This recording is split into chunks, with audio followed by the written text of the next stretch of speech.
Kaya lang, natagalan pagdating yung yung mga stocks. Kaya napahinto kami, napasubo kami. So nahinto ko lahat, nabenta ko lahat yung mga stocks namin. Saka hindi agad-agad dumating yung stocks ni Dr. Erwin.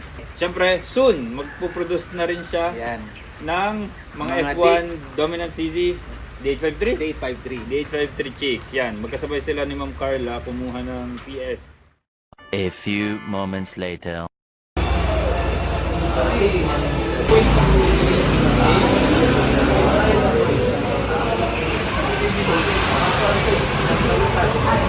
Tayo ngayon sa Lao Farm, Integrated Farm. Kasama natin si Ma'am Carla. Saka si Sir Jeremy. Yan. Sir, I'm sure wala kayong dalang umbrella ba? Oo nga sir, May nalimutan papahiram namin. kami sa inyo. Ay, Pero thank you. Dalawa. Okay na yan. huwag niyo sana dalhin. Kasi problema Hindi namin naman yun. minsan, may pinapahiram kami na May ano katulad kami, nito. may YouTube. Dinadala ng mga turista. May YouTube channel kami sir. Pwede nyo i-comment. Sige. Ibalik nyo yung namin. Payo namin. Payo namin. Sige po, gagawin namin yan sir. Sige, sige. So, andito tayo ngayon sa Lao Integrated Farms Incorporated. Kasama natin si Sir Von ng Agri Lifestyle at si Ma'am Carla pa rin. So, saka si Sir Hello po, Sir Rafi po. Rafi. Siya po yung tour guide natin ngayon. Hello po, magandang umaga. Si Rafi yung ating tour guide ngayon. Ikot tayo dito sa buong farm. Medyo malawak. Okay, tara. Game. Let's go. Okay na po ba yung camera niyo? First bake shop in the country, possibly in the world, na gumagamit po ng organic ingredients para sa mga bread at mga pastries. So instead of using commercial sugar, naaman may sugar po galing sa coconut wine. Yun po yung ginagamit namin. Pang as natural sweetener sa amin. So dito na po yung processing area namin. Yung mga, ano ba, yung mga interesting area lang sir, yung ipipicture Oh, natin. pwede, Ah, pwede. sige. Para maging shortcut na lang siguro. Sayang pa. So mga ka-agri, tara. Samahan natin si Sir Jeremy. And itutour natin tong farm dito, Lao Farm. For the second time na to mga ka-agri. Let's go. Medyo malakas yung ulan pero sige lang. Go pa rin tayo.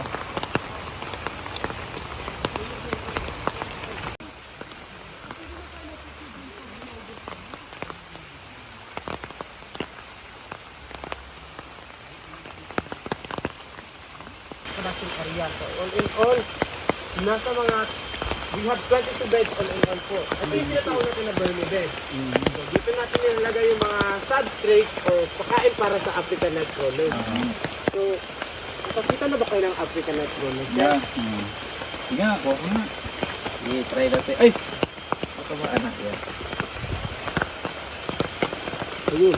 Ayun.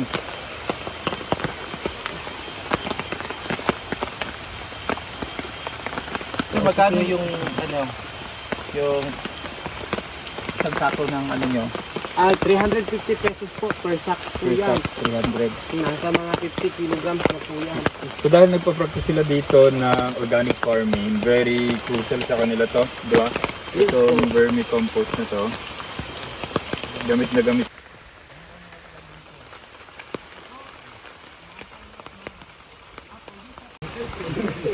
Pwede mo naman sabihin ng mahina. Pwede yan, makain to. Edible po yan. Perfect po yan sa mga pwede nyo po pitas and Sige na, di ba yung makopa? Hindi, iba yung mata. Dito eh. Cherry ito kasi Cherry. ito ng mga cherry family ay family ito ng mga cherry. Cherry. Pero yung parang yung name talaga nito is Barbados cherry ata. So, pwede kainin na. Yes Diretso. po, pwede. Hilaw at saka hinog. Cherry. O, tapos Pie. identify nyo po kung anong lasa. Describe nyo. Ano? Ba't parang Parang santol na. Masin? Maasim. Parang tiniguelas. No? Ano, maya pa? Oh, ikaw sir, try mo. Okay. Yes, sir. Oh my God. Cherry? Ano? Cherry. Cherry. Ah, cherry lang. Oo. Try natin tong cherry something daw. Okay. Si sir po is Sa Manila. friend ninyo. Kapamilya ninyo, relative ninyo. Hindi, nakita lang. This is good. Wala talaga?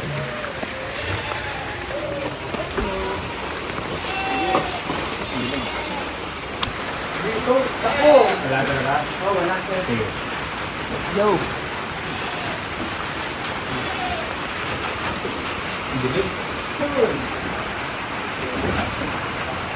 Medyo kumunti na yung stock nila ng mga kambing kasi nagbebenta din sila. So ngayon nasa mga more than 20 heads po yung kambing nila na available dito ngayon. So mostly are leaders. So napakaganda po dito. It's 18 hectares farm and sari-sari po yung ano nila, produkto nila dito. Integrated farm po ito. And sila po ay nagsusupply ng cocoa sugar internationally. So, ayan, isang produkto din nila. At saka marami din silang produkto. Meron din silang Donabel Bake Shop. Sila yung pinakaunang bake shop na organic po lahat na ginagamit nila sa cake saka sa mga breads. Yan. So, tour pa po tayo.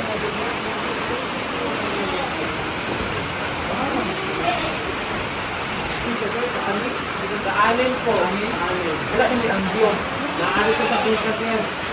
Tigan ko sa una po ganun po.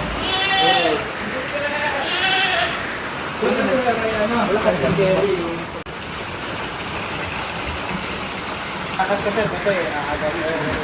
Malakas ba yung tao na kaya ng kain? Okay, anong ano to? Itong malakas? Yan may sarili. Wild pigs, mga ka-agree. Ganun talaga yun. Yan. Yung Structure niya. yung bahay niya, ganun dapat talaga. Actually, ito yung tinatawag namin na babuyang walang amo sir. Kasi hindi na kami naglilinis ng mga dumi nila at saka ini. Diyan lang po sa beddings na Ano tinatawag ba na. yun? May risal kami sir. Risal, sand or balas at saka mga salt din po. Hindi ko masyadong nabasa mo. Naku, O yan talaga yung design niya. Yan? ako po. Kasi hindi na kami naglilinis. Every time dumudumi sila sir, dyan lang po. Pero at the same time, pagdating ng panahon, kung ilipat namin sila or katayin na namin sila, pero hindi namin ito kakatayin sir, paramihin po namin. Ikunat din namin yung bedding. Dagdag fertilizer po dun sa ano namin.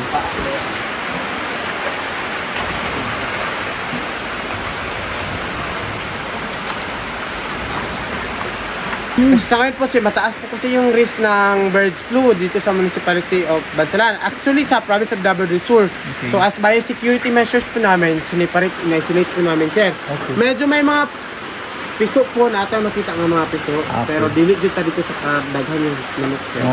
Okay. Sige. Let's go. Delikado daw. Pero matatanaw natin. Pwede siguro. Kahit sa malayo lang sir, makakuha lang ng ano. Dili pwede no? Hindi daw pwede. Yung pinakamalapit na pwede, hindi rin kita yung manok. Ito lang talaga yung pwede natin makita sir kasi pinagbabawalan. Biosecurity measures kasi namin yun sir. So, ito lang muna yung manok na pwede nilang ipakita mga ka-agree. Kaso, konti lang talaga. Kasi may for biosecurity, parang delikado yung Davao del Sur ngayon. So, hanggang dito lang tayo. Ano sir, ito yung since organic kami, hindi na kami bumibili dun sa market ng halimbawa, pang vitamins at saka medicine sa mga chicken. Ito yung gina-process na panggamot po sa sakit ng mga manok namin. Kung mapapansin nyo po, parang hindi talaga ito nawawala sa farm kasi according sa farm analysis namin, antiviral po ito. So, ina-extract po namin yung juice niya, hinahalo po namin dun sa inuming tubig ng mga chicken namin. So, yun po, nakakatulong po pang iwas sa sakit sa manok at saka panggamot sa sakit sa manok. Ito po yung mayana na plant. Mayana? Oh, madami pong varieties nito. Yung iba po is iba-iba yung kulay for beautification purpose. Pero when it comes to medicinal content, ito talaga yung native sir, yung kulay maroon. Ah, okay. So, dapat mga farm, merong tanim dito. Gaya nito. Mayana. So, madilim din kasi. Ito yung different breeds ng chicken namin. Yan sana yung makikita natin doon. Okay. Pinagbabawalan na.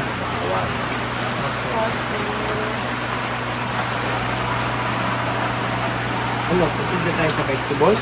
Let's go. Baka gusto nyo mag-try. Saan? peanut butter?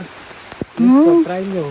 Seryoso? Yung hinog po madami pong hinog dun. Yung kulay red po yung pwede i-pick. Red po, yung orange po is hilaw pa po yan. Ito. Yung red po, andun po na sa ibang puno po. Ah, try natin. Hanap po yun ng red. So, Ayun. Ito. ito. Butter, ano daw ito? Okay. Ay, putik! Gusto niya talaga sir, Napisa. kasi hinog. Ah, hinog. Ay! Pero kaduda-duda to. Sige daw. Try. Doon po sa kabila na puno may madaming hinog. Goodbye. Peanut butter yung consistency, hindi yung lasa. Peanut butter. Peanut Hindi ko din maintindihan yung lasa. Pero try nyo po i-taste. Sabi mo sa akin, peanut butter ang lasa. Yes, Bugatti. Peanut butter Peanut daw. butter talaga yan. Peanut butter tree Ah, tawag pag dyan. bulok na peanut butter. Ah, siguro pag i-ferment na siguro. Wala. Saan tayo ba? Diretso? Diretso? Sige po, diretso tayo dun sir. Sige. Ito na tayo daan sa flat sir. Scam yun ah, ang layo sa peanut butter ah. Parang ano? Ang layo. Parang Wala. Walang parang.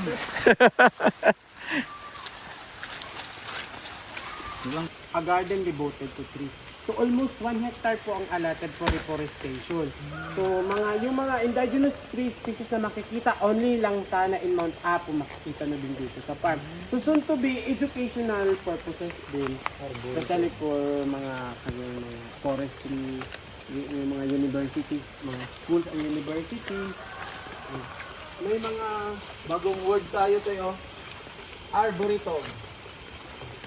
A garden devoted to trees. Anong A garden devoted to trees. English term talaga yan, sir. Arboretum, a garden devoted To trees. to Ako ang trees. pagdo, ganina kay to Christ. Kuya, wag good oy. Ah, sige. So mga ka-agri, ito po ay isang ektarya po na halos lahat ng species ng mga puno dito makikita na hindi natin makikita sa mga iba't ibang lugar.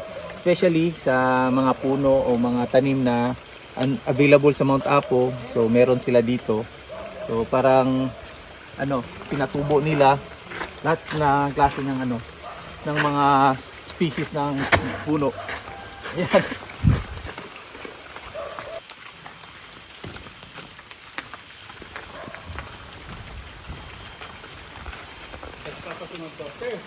So dito banda mga ka-agri ay andito yung different species ng mga bamboo. Ayan. So maraming klaseng bamboo na natanim dito.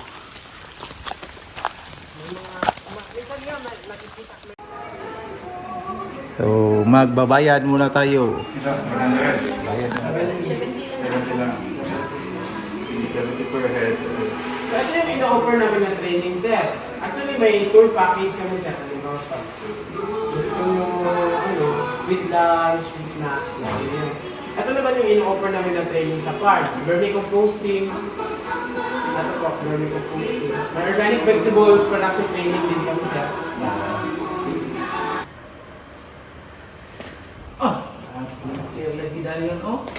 Ayun ang pinuntahan ako ni Agri sa Agri. Saan dito? Yung ano namin na. Yan yung kay Agri sa Agri. Oh, yan. Ako sa agri. Yan. Yan.